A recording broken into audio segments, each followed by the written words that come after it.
Hello दोस्तों, मेरे YouTube channel में आप सभी का स्वागत है। आज हम क्लास में डिस्कस करेंगे कि बहुपद क्या होते हैं। देखिए, बहुपद से पहले हम ये जानना चाहेंगे कि राशियाँ क्या होती हैं, क्योंकि मैथमेटिक्स का यही टर्म होता है कि बिना राशि के मैथमेटिक्स में कुछ संभव नहीं है। तो सबसे पहले बच्चों जानते हैं हम कि राशियाँ क्या होती हैं। बच्चों, राशियाँ दो प्रकार की होती हैं, एक तो चर राशि और एक अचर राशि। चर राशि की एक तरह की डेफिनेशन हम समझें तो ऐसी राशियाँ जिनको हम मान कोई दे सकें, जिनको कोई हम वैल्यू दे सकें, उन राशियों को बोलते हैं हम चर राशियाँ। जैसे कि X Y Z A B, इन सभी राशियों को हम मान दे सकते हैं। सपोज तुमने एक्स और वाई जेड की यानी इक्वेशन सॉल्व करी तो तुमको एक्स का भी मान निकल गया, वाई का भी निकल गया, जेड का भी निकल गया। तो ये क्या हो गया, ये इनको मान दिया जा रहा है, इनको मान से प्रेरित किया जा रहा है। ठीक है, तो इन राशियों को बोलते हैं हम चर राशि। दूसरी राशि आती है हमारी अचर राशि। अचर राशियों में 1 2 3 4 5 6, इन राशियों को कोई और मान तो होता नहीं है। तो कह सकते हैं हम कि ऐसी राशियाँ जिनके मान कभी भी चेंज नहीं होते हैं, वो अपनी जगह पर स्थगित ही रहते हैं, उनके मान में कोई परिवर्तन नहीं किया जाता है। क्या तुम दो के मान में परिवर्तन कर दोगे? अतः संभव है, असंभव है। नेक्स्ट, सबसे पहले हम जानते हैं कि बहुपद की कॉन्सेप्ट से पहले हमें ये जानना जरूरी है कि बीजीय व्यंजक क्या होता है। तो बच्चों, बीजीय व्यंजक क्या होता है? कुछ निश्चित चर एवं अचर राशियों के योग, अंतर, गुणन तथा भाग के संयोग से बने पद को बीजीय व्यंजक कहते हैं। तो आपने क्या पढ़ा कि कोई निश्चित चर और अचर राशियाँ हैं जिनका योग यानी कि ऐड यानी कि उनको जोड़ना, अंतर यानी कि घटाव, गुणन यानी कि गुणा करना, और भाग के संयोग से जब इन चारों का संयोग जब बन जाता है तो उनसे एक पद निकल कर आता है, तो उस पद को ही बोलते हैं हम बीजीय व्यंजक। जैसा कि उदाहरण में दिखाया गया है आपको, 4x³ 10x², 4। तो ये क्या है जी? हमारा सबसे पहले इसमें राशि कौन सी ली गई है? 4। 4 क्या है? हमारी अचर राशि। उसके इनटू में है, इनटू में क्या है? x³ x⁻3। तो x⁻3 जो है वो हमारी क्या है? अचर राशि है, जिसकी पावर कितनी है? 3 है। तो इसे ऐसे भी तो बोल सकते हैं कि 4 × x × x × x। इसका मतलब क्या हुआ कि एक अचर राशि के साथ में 3 चर राशियाँ ली गई हैं, इनके गुणन से यानी कि गुणन के संयोग से एक पद बना, और उसमें हमने जोड़ दिया क्या? 10x²। 10x² भी क्या है?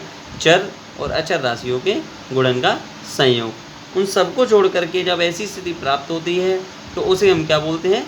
बीजीय व्यंजक। अब तुम कह रहे होंगे कि 4 तो हमारा नहीं है, तुमने कहा था ना कि चर और अचर राशियों के योग, अंतर, गुणन व भाग से। लेकिन इसमें भी है, सपोज करो कि 4 × x⁻0 करेंगे तो इसका मतलब क्या हो गया? 4 ही आएगा। ऐसा क्यों? क्योंकि कोई भी जब चर राशि होती है, अगर उसकी पावर यानी कि उसकी घात अगर 0 हो तो उसका मान हमेशा क्या होता है बच्चों? 1 होता है। तो ऐसे ही अनदर एग्जाम्पल्स है हमारे पास, 3x² + 4x + 2। ये क्या हमारा? बीजीय व्यंजक। ये क्या हमारा? बीजीय व्यंजक। 3x² + 4 3x x²। अच्छा, इसका मतलब तो ये हो गया कि बीजीय व्यंजक का कॉन्सेप्ट तो हमारा क्लियर हो गया। अब हम समझते हैं कि बहुपद क्या होते हैं। बहुपद वास्तविक संख्याओं पर चर।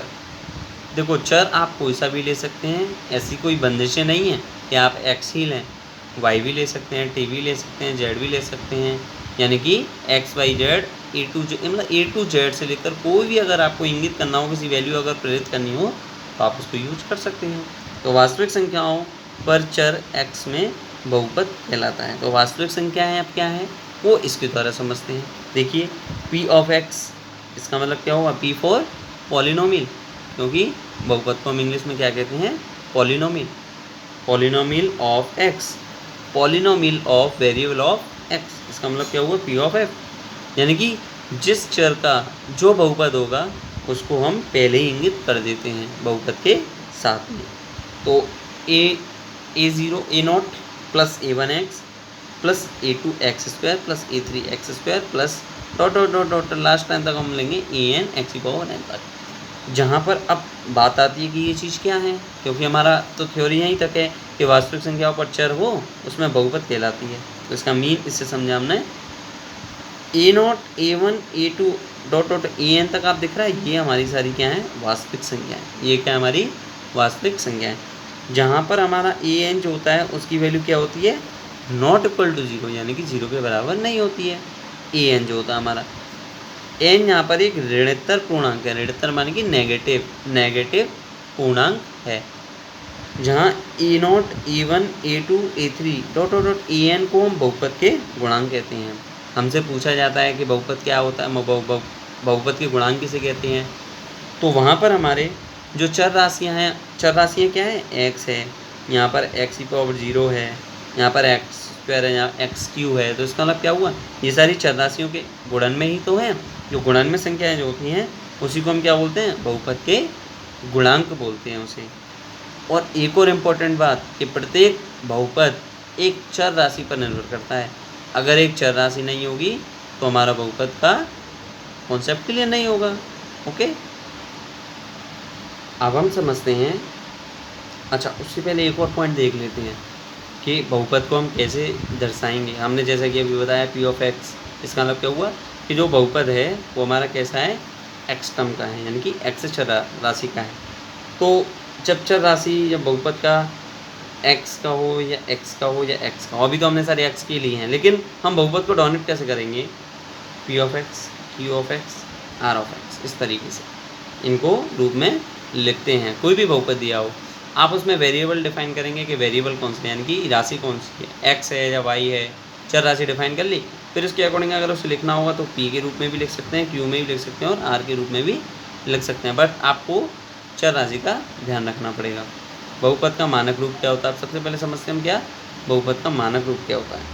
तो जब किसी बहुपद को एक्स की बढ़ती हुई या एक्स की घटती हुई घातों में जब हम लिख देते हैं ना, उसी को हम बोलते हैं बहुपद का मानक रूप। क्या बोलते हैं उसे हम, बहुपद का मानक रूप। यानी कि कोई भी बहुपद दिया होता है, उस बहुपद में जो वेरिएबल होते हैं यानी कि चर राशियाँ जो होती हैं, उनकी घात को हम या हम बढ़ते हुए क्रम में या हम घटते हुए क्रम में अगर लिख देंगे तो उसी को हम क्या बोलते हैं, बहुपद का मानक रूप। नहीं आया समझ में?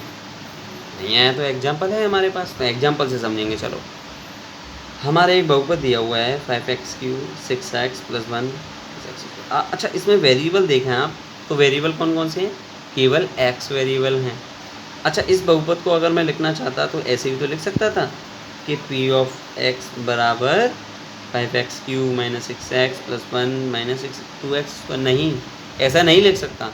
ऐसा क्यों नहीं लिख सकता, क्योंकि जब तक हम बहुपद के मानक रूप में नहीं लिखेंगे तो उसका अस्तित्व नहीं है ऐसे लिखने का। अच्छा, सबसे पहले हम बात कर रहे थे मानक रूप क्या होता है। तो हमने कही थी आपको कि बहुपद का जो वेरिएबल हो यानी कि चर राशि हो, उसकी घात को बढ़ते हुए क्रम में या घटते हुए क्रम में। अच्छा, यहाँ पे देखो वेरिएबल है एक्स हमारा, उसकी सबसे बड़ी पावर क्या है, सबसे बड़ी पावर 3 है, फिर इससे छोटी 2 है, फिर इससे छोटी 1 है, फिर इससे छोटी 0 है। उसको तो कैलकुलेट नहीं करेंगे हम, तो इसको क्या करें, बढ़ते हुए क्रम में लिखते हैं। सबसे बड़ी घात, फिर इससे छोटी, फिर इससे छोटी, फिर इससे छोटी। तो यही हमारा क्या कहलाएगा, बहुपद का मानक रूप। अच्छा, ये तो आपने बढ़ते हुए क्रम में लिख दिया। अगर घटते हुए क्रम में लिखते हैं तो सेम इसका उल्टा कर दीजिए, 1 - 6x - 2x² प्लस के 5x³। क्यों, सबसे पहले x की पावर छोटी, x की पावर 0 सबसे छोटी हो गई, x की पावर 1 हो गई, x की पावर 2 हो गई, 3 हो गई। इसका मतलब क्या हुआ, घटता क्रम हो गया। ठीक है, ये आपको अच्छे से समझ में आ गया होगा। अब बात करते हैं कि बहुपद की घात क्या होती है। बहुपद का घात का मतलब क्या होता है। बहुत से लोग कहते हैं, क्वेश्चंस में पूछा जाता है अक्सर कि बहुपद की घात बताइए, तो बच्चों में बहुत ज़्यादा कन्फ्यूजन्स रहती हैं, तो उनको देखते हैं।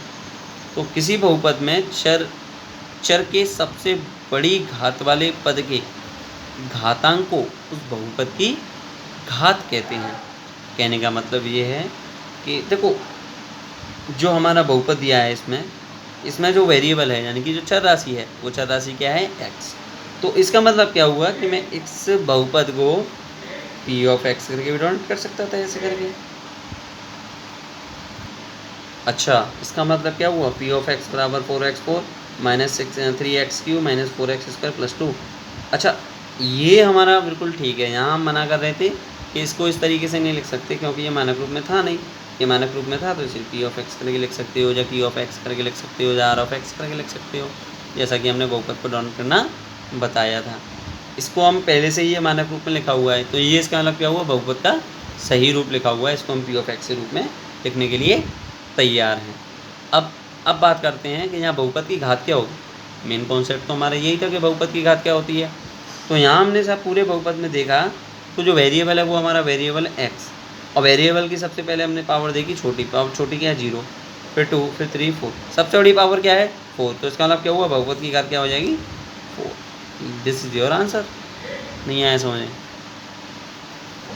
अच्छा, यहाँ तक तो हमारा कॉन्सेप्ट क्लियर है।